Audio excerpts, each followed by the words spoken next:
In 2010, Google tried to buy Groupon for around $6 billion. Groupon said no. At the time, that decision looked bold. Less than a year later, Groupon went public at a valuation that made Google's offer look almost cheap. Wall Street treated it like one of the most exciting internet companies in the world. It was growing fast, expanding globally, and promising to reinvent local commerce. But then the story started to fall apart. Merchants complained that Groupon customers were not coming back. Investors questioned the company's accounting. Competitors copied the model.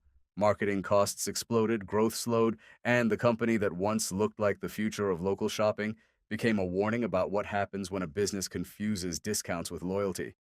Groupon did not collapse because people stopped liking deals. It collapsed because deals were the only thing people liked. The original Groupon idea was simple, and that was part of its genius.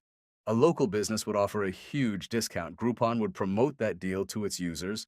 Customers would buy the voucher. Groupon would take a cut. The merchant would get new customers. On paper, everyone won. The customer got a cheap meal, massage, haircut, gym class, hotel stay, or experience, and the local business got instant traffic. Groupon collected money without owning inventory, building stores, or manufacturing anything. It looked like a perfect internet marketplace. But the business only worked if one key assumption was true.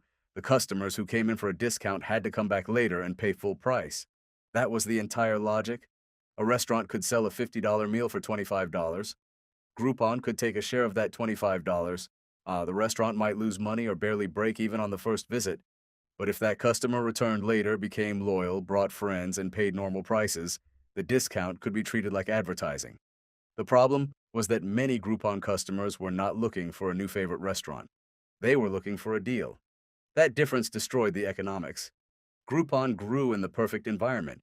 It launched after the 2008 financial crisis, when consumers were price sensitive and local businesses were desperate for customers. A struggling spa, restaurant, salon, or gym could use Groupon to fill empty slots quickly.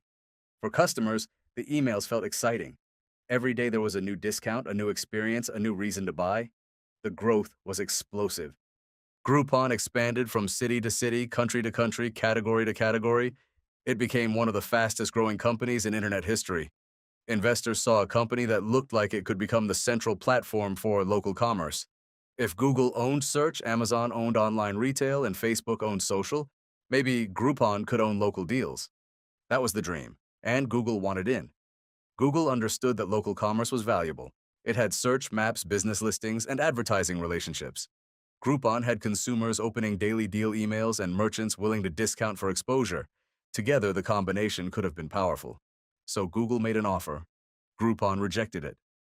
There were reasons. Groupon was growing incredibly fast. The board worried that regulatory review might delay or kill the deal. The company believed it could be worth far more as an independent business, and for a while that belief seemed correct. In November 2011, Groupon went public. The IPO valued the company at more than $12 billion, and the stock opened even higher. For one day, Groupon looked like it had made the right decision.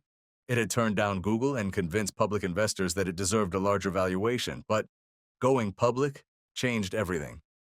Before the IPO, Groupon could be judged mostly by growth. After the IPO, investors started studying the machine behind that growth, and the machine was much less attractive than the headline numbers suggested. One of the biggest problems was accounting. Groupon's early filings used aggressive metrics that made the company look stronger.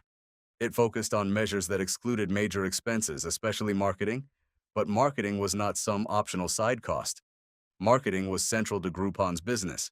The company needed constant customer acquisition, constant email engagement, constant merchant recruitment, and constant promotion to keep the deal machine moving. If you remove the cost of fuel, any machine looks more efficient. But Groupon needed that fuel. There was also confusion between the total value of deals sold and the revenue Groupon actually kept. If a customer paid $50 for a voucher and the merchant received part of that money, Groupon could not treat the full amount like normal revenue in the same way a retailer selling its own product might. The real economics were narrower. This mattered because Groupon was being valued like a highly scalable technology platform, but in practice, it required a large sales force, heavy marketing, merchant support, customer service, refunds, and constant deal sourcing. It was not just software. It was a sales and marketing machine wrapped in an internet company story. And the merchant side was even weaker. For local businesses, Groupon could create a sudden rush of customers, but that was not always a good thing.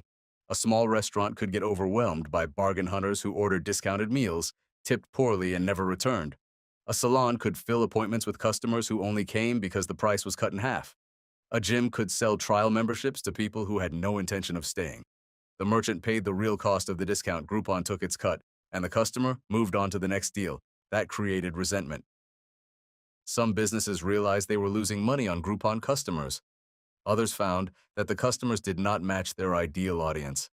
A luxury service provider did not necessarily want the most price-sensitive customers in town. A restaurant did not want to teach people to wait for discounts.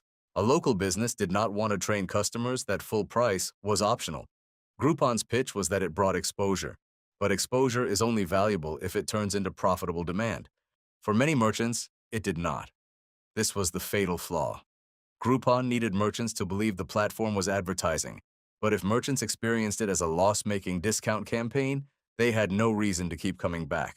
At the same time, consumers had no loyalty either. A Groupon user was not loyal to Groupon in the same way an Amazon customer is loyal to convenience or an Apple customer is loyal to an ecosystem. Groupon did not have a deep habit, a locked-in workflow, or a strong emotional relationship. It had discounts. If Living Social, Amazon Local, Google Offers, Yelp, or another competitor had a better deal, customers could go there.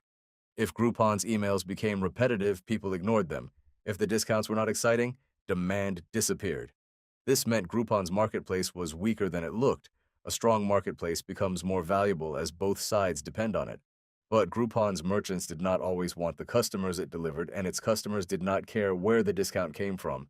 That is not a strong network effect, that is a promotion channel, and promotion channels are easy to copy. Like the daily deals model had almost no real moat.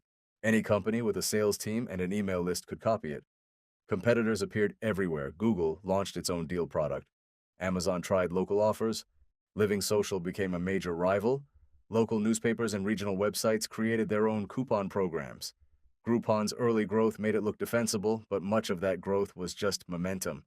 It was expanding into new cities and new markets before the weaknesses were obvious.